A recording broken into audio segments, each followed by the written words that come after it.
কলাক্ষেত্ৰৰ শ্ৰীমন্ত শংকৰদেৱ আন্তৰ্জাতিক প্ৰেক্ষাগৃহত ভিন্ন ভাষাত 4 মন্ত্ৰীয়ে ল'লে শপত প্ৰথমেই অসমীয়া ভাষাত মন্ত্ৰী হিচাপে শপত গ্ৰহণ কৰে ডিব্ৰুগড়ৰ বিধায়ক প্ৰশান্ত ফুকনে মই শ্ৰী প্ৰশান্ত ফুকন ঈশ্বৰৰ নামত শপত খাই কওঁ যে ইয়াৰ পাছত হিন্দী ভাষাত শপত লয় লখিপুৰৰ বিধায়ক কৌশিক ৰায়ে मैं कौशिक राय ईश्वर की शपथ लेता हूं कि मैं विधि द्वारा स्थापित भारत के संविधान के प्रति श्रद्धा और निष्ठा रखूंगा বাঙালীত কৃষ্ণেন্দু পাল আমি কৃষ্ণেন্দু পাল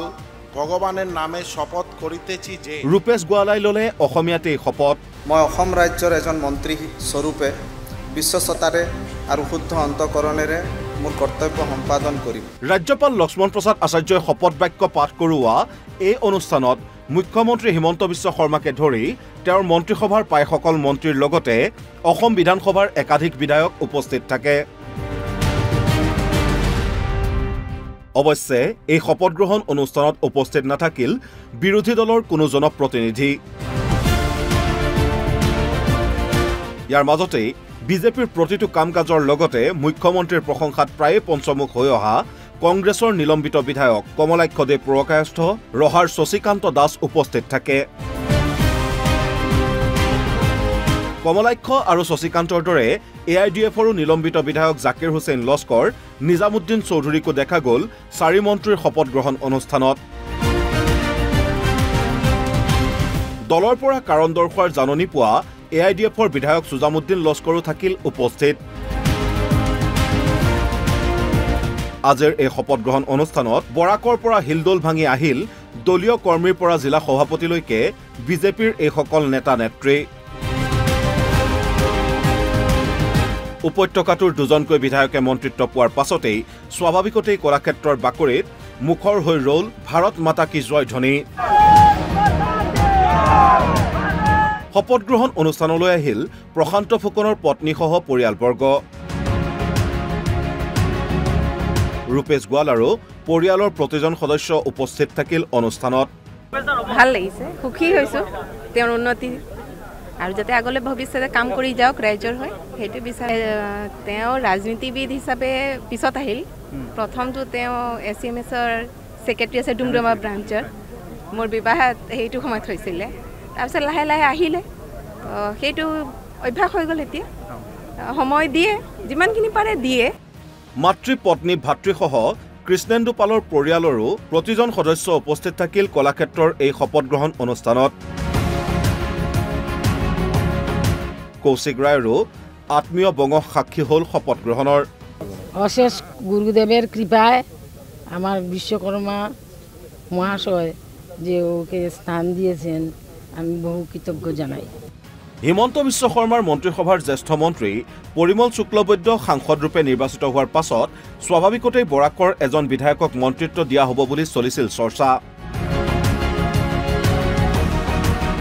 কিন্তু 4 জনক মন্ত্ৰিত্ব দিয়া হ'ল কিহৰ বাবে প্ৰয়োজন 4 মন্ত্ৰীৰ অসমত যিমান জিলা আছে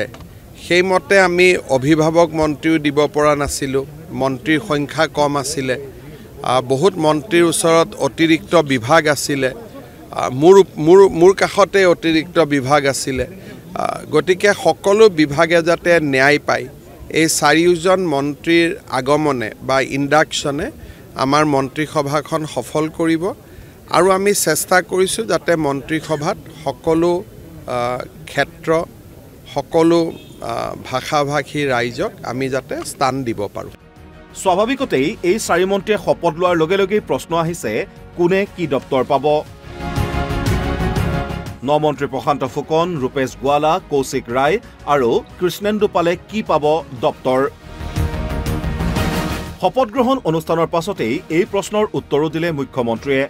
ডক্টৰ মই ভাবিছোঁ যে ডক্টৰ কালি পৰহি দিনাখন আমি দিম ডেফিনেটলি সালসলনিটো হ'বই কাৰণ 4 জন নতুন মানুহ আহিলে পুৰণা থকা মানুহখিনিৰ পৰা কাটি পেলাইতো 4 জনক নতুন দিব লাগিব গতিকে সালসলনি হ'ব আজিও নকৰোঁ কালিও নকৰোঁ পৰহি দিনাখন কৰিম শপত গ্ৰহণৰ পূৰ্বে সাংবাদিকৰ মুখামুখি হৈ উত্তৰ দিলে প্ৰশান্ত ফুকনে ডেফিনেটলি অনুভৱ ভাল হ'ব আপোনালোকে দেখিছে হেৰিখন আৱেগিক হৈ যায় মানুহ বহুত কথাটোত ওত লৈ থাকোঁতেও মনত এটা আৱেগ অনুভূতি হয় এটা চাওঁ আপোনালোকৰ আগত ৰাখি আগন্তুক দিনত কেনেকৈ আগবঢ়াই লৈ যাওঁ নিজৰ দায়িত্ব যিটো কৰিব লাগে যথেষ্ট চিন্তা হৈছে গধুৰ দায়িত্ব মুখ্যমন্ত্ৰী মহোদয়ে দিছে সেইখিনি কথাই এটাতকৈ বেছি গুৰুত্বপূৰ্ণ কথা বুলি ভাবিছোঁ আজি সপোন পূৰণ হ'ল বুলি ভাবেনে আপোনাৰ সপোন বুলি ৰাজনৈতিক জীৱন সপোন বুলি তেনেকুৱা কথা নাই কিন্তু এটা ষ্টেপ যে আৰু আগবাঢ়ি গৈছে সেইটো কাৰণে ভাল লাগিছে ৰূপেশ গোৱালাৰ আপত্তি আছে নেকি চাওক মই এটা কথা ক'ম যে আমি ভাৰতীয় জনতা পাৰ্টিৰ একোজন সাধাৰণ কাৰ্যকৰ্তা আৰু ভাৰতীয় জনতা পাৰ্টিৰ প্ৰতিগৰাকী কাৰ্যকৰ্তা সদায় এটা কথাৰ প্ৰতি ডেডিকেটেড হৈ থাকে যে দলে যেতিয়াই যি দায়িত্ব দিব তেওঁলোকে সকলোৱে নিষ্ঠাৰে পালন কৰে আৰু ময়ো এগৰাকী বিজেপিৰ কাৰ্যকৰ্তা হিচাপে দলে যেতিয়া যি দায়িত্ব দিব বিধায়ক বনালে দলে আজি মন্ত্ৰীৰ আসন দিছে এদিনৰ কাৰণে দিয়ক 100 দিনৰ কাৰণে দিয়ক মই নিষ্ঠাৰে পালন কৰি যাম বাকি কথাখিনি ৰাইজে বিবেচনা কৰিব দলে বিবেচনা কৰিব মুখ্যমন্ত্ৰী মহোদয়ে বিবেচনা কৰিব একেই কথা বৰাকৰ কৃষ্ণেন্দু পাল আৰু কৌশিক ৰায়ৰো মুখ্যমন্ত্ৰী যি দপ্তৰ দিব এই দপ্তৰতে কাম কৰি আমাৰ কাৰণে সৌভাগ্যৰ কথা বৰাকৰ ৰাইজৰ কাৰণে যে মুখ্যমন্ত্ৰী ডক্টৰ হিমন্ত বিশ্ব শৰ্মা ডাঙৰীয়া বৰাকৰ কাৰণে যেনেকৈ তেওঁ যোৱা প্ৰায় 4 বছৰত যেনেকৈ প্লেন প্ৰগ্ৰাম লৈ কাম কৰি আছে সেই কামবিলাক আমি আগবঢ়াব পাৰোঁ সেই চেষ্টা কৰি যাম গোটেই অসমৰ ৰাইজৰ কাৰণে ভালকৈ কাম কৰি যাব পাৰোঁ আৰু মাননীয় মুখ্যমন্ত্ৰী আমাৰ ডাইনামিক মুখ্যমন্ত্ৰী এইটো আমাৰ এটা ভাগ্যৰ ব্যাপাৰ যে আমি ডক্টৰ হিমন্ত বিশ্ব শৰ্মা মহোদয় নেতৃত্বত আমি কাম কৰাৰ এটা সুযোগ পাইছোঁ এইটো যাতে ভালকৈ কাম কৰি যাব পাৰোঁ এইটো মা কামাখ্যাৰ চিত্ৰায়ণৰ প্ৰাৰ্থনা মুখ্যমন্ত্ৰী মহোদয়ে যি দায়িত্ব দিব নিষ্ঠাৰ সহিত পালন কৰিব নিষ্ঠাৰ সহিত ইফালে এই শপত গ্ৰহণ অনুষ্ঠানত আজি উপস্থিত নাথাকিল মন্ত্ৰিত্বক লৈ পূৰ্বে চৰ্চা চলা কেইবাজনো বিধায়ক উপস্থিত নাথাকিল থাউৰাৰ বিধায়ক সুশান্ত বৰগোহাঁই গহপুৰৰ উৎপল বৰাও অৱশ্যে মৰিয়নি সমষ্টিক সবাৰকৈ প্ৰতিনিধিত্ব কৰি হিমন্ত বিশ্ব শৰ্মাৰ মন্ত্ৰীসভাৰ অন্যতম দাবীদাৰ ৰূপে চিহ্নিত ৰূপজ্যোতি কুৰ্মী উপস্থিত থাকিল শপত গ্ৰহণত মন্ত্ৰিত্ব নাপালেও দুখ নাই ৰূপজ্যোতিৰ ৰূপেশেৰে নামৰ মিল দেখুৱাই সান্তনা ল'লে কুৰ্মীয়ে ডাঙৰীয়াক আজি উপযুক্ত সন্মান প্ৰদান কৰিলে মন্ত্ৰীসভাত আসন প্ৰদান কৰিলে ইয়াৰ কাৰণে তেখেতক ধন্যবাদ জনাইছোঁ দ্বিতীয়তে কৃষ্ণেন্দু পাল আমাৰ সতীৰ্থ বিধায়ক তথা কৌশিক ৰায় সতীৰ্থ বিধায়ক এই দুজন ভাৰতীয় জনতা পাৰ্টিৰ কাৰণে বহুত কষ্ট কৰিছিল ৰূপেশ গোৱালা ডাঙৰীয়াক আজি উপযুক্ত সন্মান জনালে আৰু মন্ত্ৰীসভাত আসন দিলে ৰূপেশ গোৱালা ডাঙৰীয়াক আৰু ৰূপজ্যোতি ৰূপেশ একে ৰূপৰ পৰা আৰম্ভ হয় সেইকাৰণে মই পোৱাৰ দৰে নিচিনা হৈছে সেইকাৰণে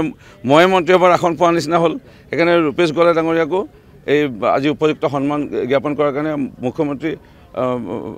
ডক্টৰ হিমন্ত বিশ্ব শৰ্মা ডাঙৰীয়াক অশেষ কৃতজ্ঞতা জ্ঞাপন কৰিছোঁ আজি কলাক্ষেত্ৰত হোৱা এই শপত গ্ৰহণৰ পূৰ্বে পাথাৰকান্দিৰ বিধায়ক কৃষ্ণেন্দু পাল লখিপুৰৰ কৌশিক ৰায় আৰু ডুমডুমাৰ বিধায়ক ৰূপেশ গোৱালা উপস্থিত হয় কামাখ্যা মন্দিৰত